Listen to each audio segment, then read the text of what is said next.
Look, this is my current view. So cute. Today I'm trying dry pastel for the first time. I have no idea how it works, no experience with them. I'm using methane paper and I'll be doing it in a very expressive way. If you like realistic work, you're not gonna like this. If you like more abstract or very expressive and bold types of paintings, you might enjoy it. I'll probably try a landscape and or a portrait. We'll see how it goes. Side note, look at my plant. It's blooming. It's glorious. There was absolutely no blooms a month ago and I had cut it back a lot last year, and now, oh my god, love it. The paper I was talking about is this methane. It's made for pastel. I can't believe that I got these pastels so long ago and I'm just now trying them out. It's been too long. Look at this, gorgeous. I don't have high expectations just because it's my first time trying it, but my main goal is to have fun without any pressure and kind of learn how to make it work. Chilled fun is my goal. Also, I just thought about it. This is gonna be messy. I bought like a handheld vacuum, like a, how do you call those? This guy. I think I'll need it.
First impression, it's super messy, very dusty. If you have allergies, it might be obnoxious for you, or wear a mask. I definitely want to wear gloves with this because all the powder, I would get annoyed if my fingers were covered in powder.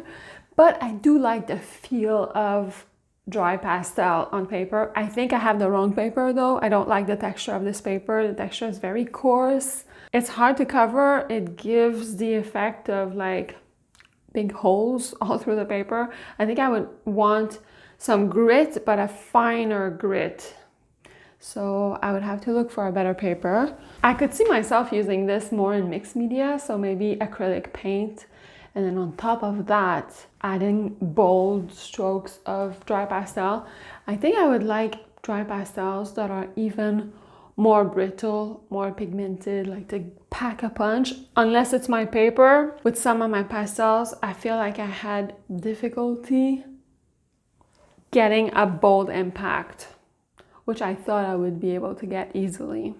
Let me know if you've tried a soft pastel or dry pastel and what your favorites are, because I'm really new to all this.